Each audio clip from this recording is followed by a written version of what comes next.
Hello, you're welcome to this week's edition of Child Crest. Child Crest is a program that takes a holistic look on the well-being of the growing child.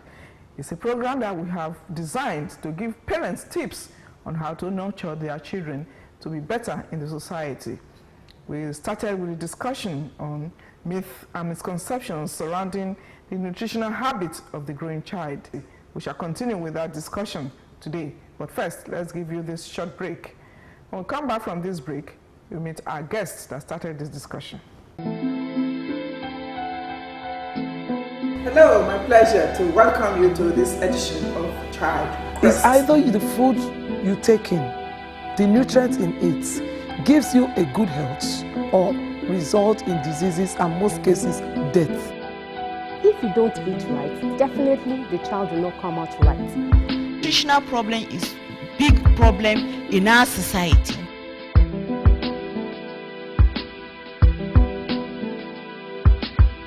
Breast milk is enough and adequate in nutrients. The placenta is the channel of nutrition between the mother and the unborn child. In other words, food is the key to life.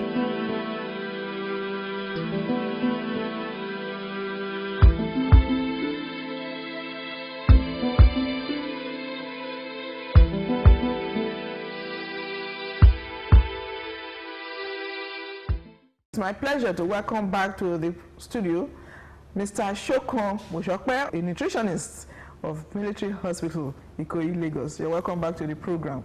My pleasure.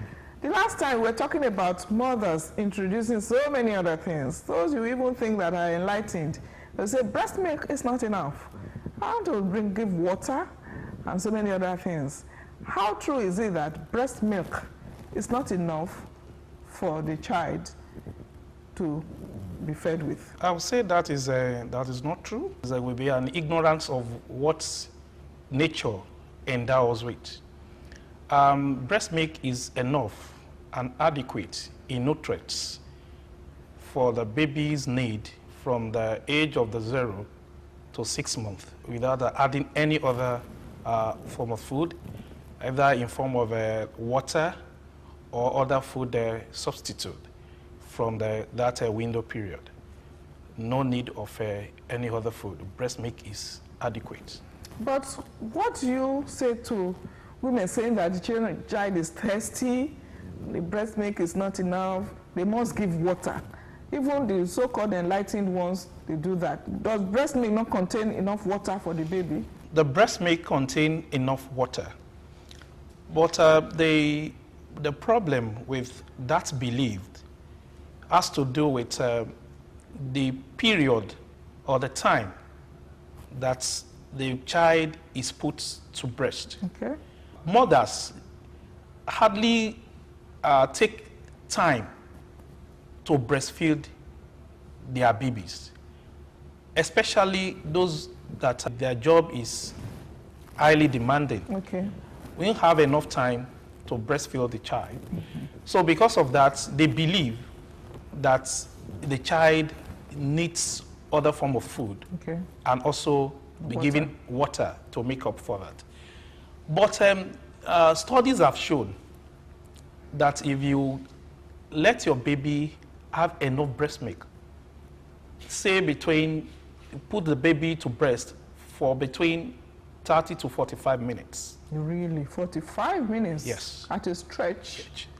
So the baby is sure to get enough nutrient as well as water to last him for the period when he will now ask for more. Mothers only breastfeed for 5 or at most 10 minutes before the wean of the baby. from the breast that moment. And within that period, the baby wouldn't have gotten enough water. Definitely they should maybe take a break and then go back to breastfeed so that the baby can have enough more. That is it. Okay. We also hear that to probably fortify or for preventive purposes, the normal agbo in the house that every other person takes, the granny or aunties will come and say, oh, let's give a sip to this baby just to protect. Breast milk not enough protection for the baby. Nature can be wrong. Breast milk contain enough protection in form of the probiotics and immune substance that will boost up the child immunity.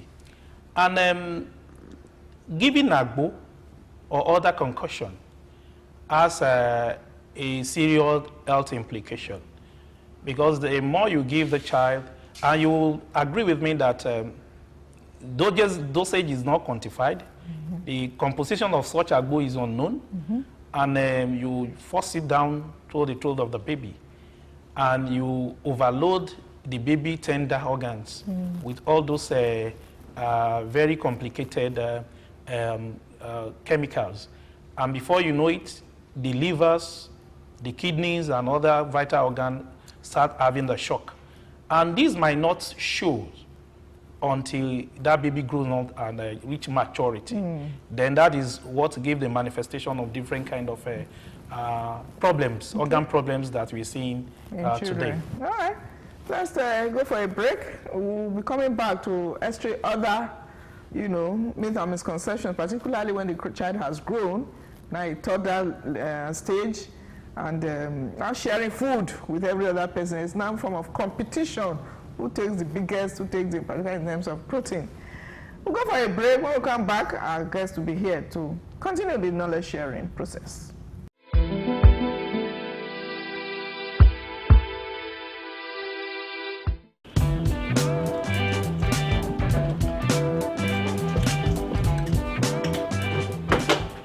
Auntie Nurse, wait.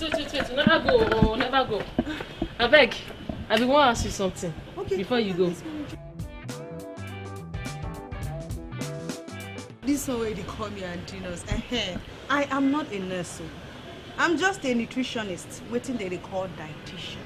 You see, nutritionist, dietitian. All of them na join for nurse. Okay. My pikin no dey feel fine. He no gree chop at all. I don't try make am chop so that I will feel give him medication. I don't try tire, but he no still gree. Mommy Junior, see, anyone who is sick will ordinarily lose his appetite. You compromise your appetite. That is what is happening to your baby. And most cases, for kids that are 12 months, 1, 2, 3 years and above, you should give them less solid food. But the most important thing is that you should make sure all the nutrients that are necessary, that needs to be in the food, is there. What if the pikin still dey breastfeed? For breastfeeding children, the breastfeeding should continue, even as the medication prescribed is properly administered. Auntie Nurse, thank you. Make I go do as you advise. You're welcome. Mama Jenny, come. And please allow the baby to rest. It's very, very important. Oh, okay. I go do that. Thank you. I hope go come, all right, take care.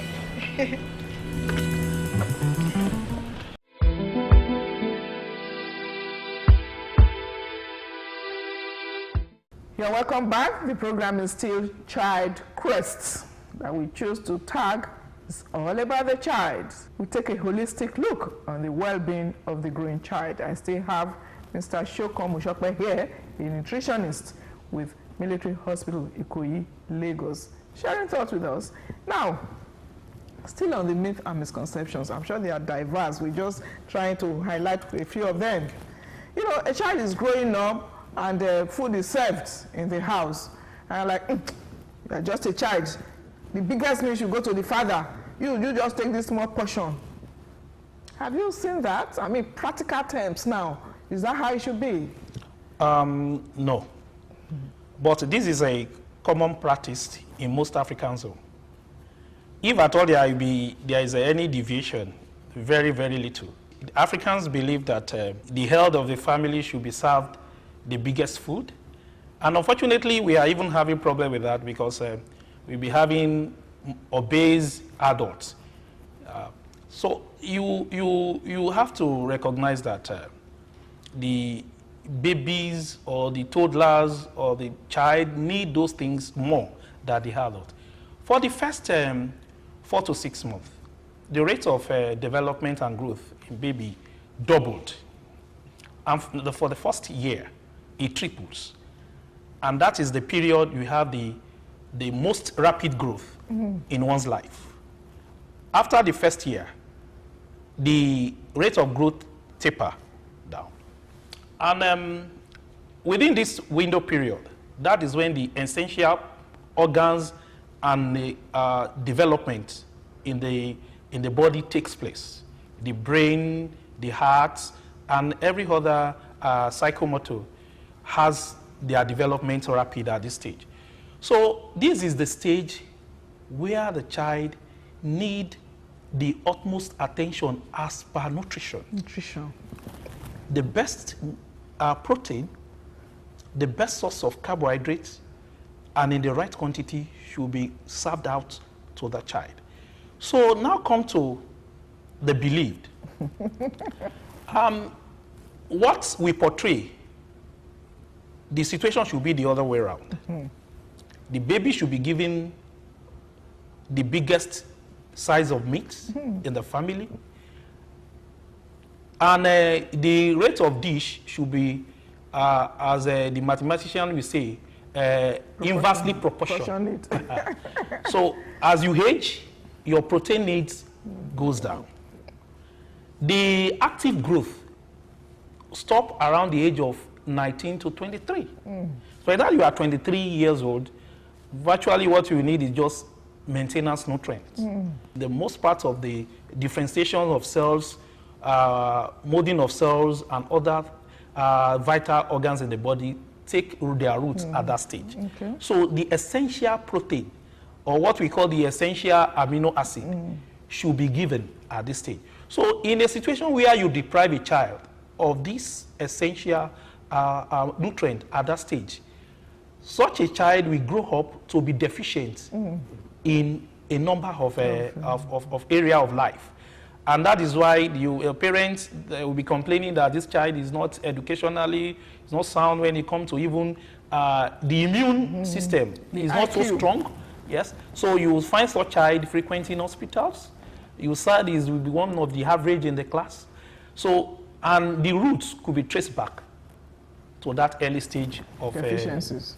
Yes, depriving the child of that. So one of the other myths and misconceptions is people say, you know, okra, or, you know, some of this menu that we know that they are nutritionally okay, should not be encouraged for consumption. What's your concept for such? In fact, if I could recall, there even was a belief then that if you eat okra, you are prone to witchcraft.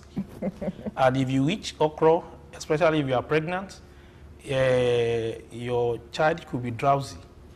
And certain kind of diseases will come over that child. But I want to categorically state that that is not true. There is no scientific base to indict any food as a cause of all these diseases that are being linked to them. Okra, particularly, is very, very good. One, is highly rich in iron. And outside that, okra contain what we call mucilage. When you prepare, you see that it draws. And that also improved the mucosal lining of the GI, the gastrointestinal tracts. And particularly for those that have ulcer, it relaxes the lining. It is a form of vegetables that is highly recommended when you, especially for expectant mothers, because at that period, that is when your body will store the iron that will also be needed when you've already you put to bed. So, and like every other vegetable, okra is also very good. Interesting. just rounding off, you counsel for parents, because your focus on these programs for parents to know how to nurture their children, and then particularly fathers, since you are also a father, on adequate meal, and then debunking all these myths and misconceptions. Wrap it up for us, sir. Thank you very much. Yeah, my special appeal will go to the daddies, because there is no home you get to now if the daddies are served. Somebody used the phrase, they serve to kill. I won't say the fault is that of the mothers, because that is what tradition and culture portray. But it is a very wrong nutritional habit. What I enjoin all fathers to do now is to educate their wives or support their wife to make sure that the largest part of the meat, fish, is given to the children.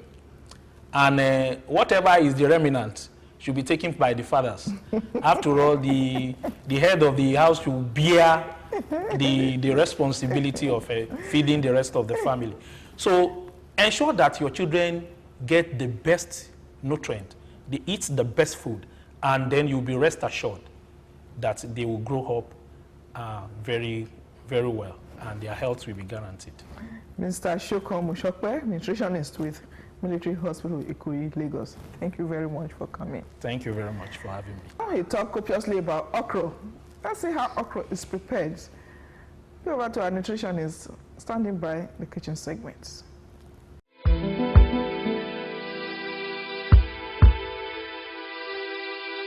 Hello once again. You're welcome to Child Crest Kitchen. My name is Ijuwala Fumilola.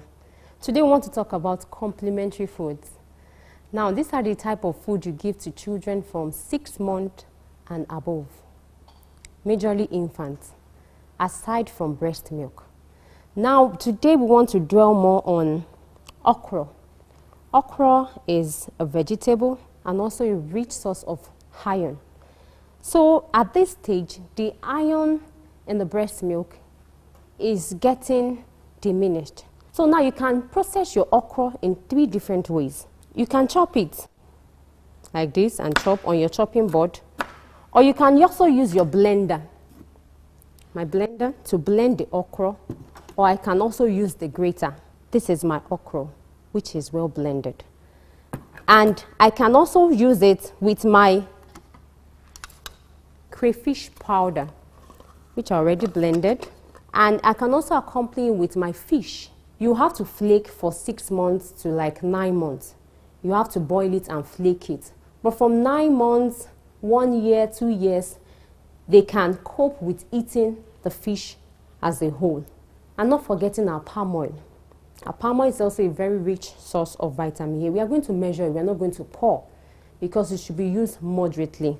Now, what can we use to accompany it with? You can use it to accompany, to eat it with your elubo, which is what we call amala, or gari, to turn it into eba, or this semo powder to turn it into semo.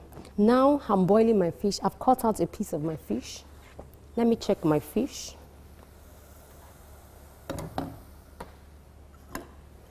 Now my fish is boiled. I need to remove the bone because they are children. They don't have the capacity to remove the bone themselves. And flake it. Now the good thing is that my water is already boiled, so I want to add my okra. It's just the thing I'm going to add on the way. The first thing is to add my okra. My okra will get boiled.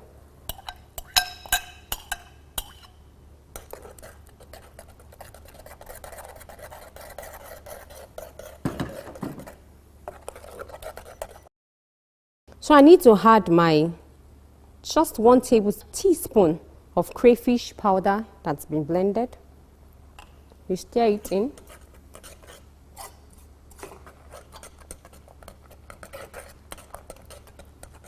Next, we want to add our fish, our flaked fish, that the bone has already been removed. This is a good meal for our children. You can see it. You don't need to boil your vegetable for a very long time. That's why we need to add all these things first. I want to add in my palm oil just to measure. Because these children, they have small stomach, but they have great need. So you have to be very careful of what to feed it.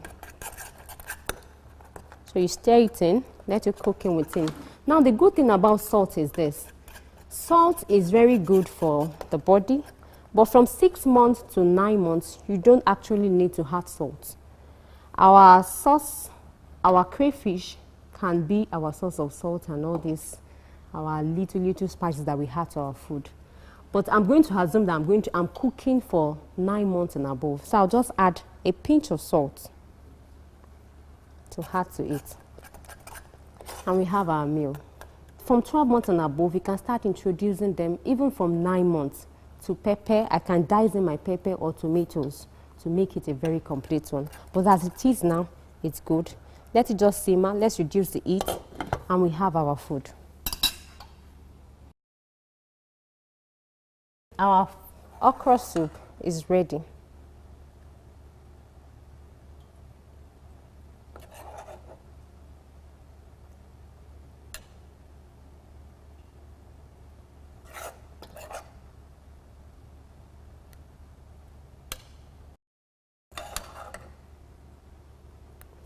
Our baby will be very happy to eat this.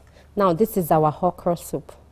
Now, this okra soup can also be complemented with this. This is semo, but it should be very soft, not so hard. And also this, our gari in form of eba and elubo. But in a subsequent edition, trust me, I'm going to teach you how to make all this so that the baby can enjoy it very well and live happy.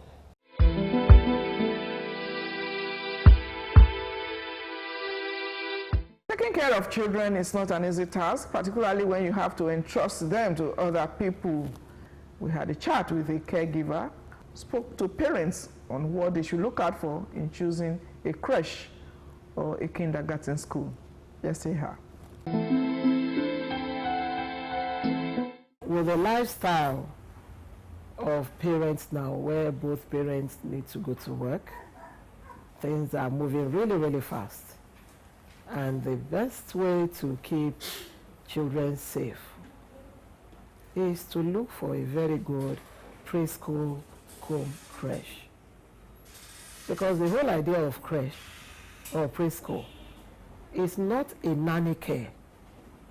It's an early childhood teaching. Introduce children early into numeracy, literacy, so many things about their lives. What might actually form the basis for their lifetime profession at a very, very early age. So some parents probably see preschool and creche as if it's a nanny care. No, they do more than nanny. It's been Child Crest. We tried to add value to your day, giving you tips on how to nurture a growing child. Make it a date with us same time next week when we shall bring you another edition. Until then, bye for now.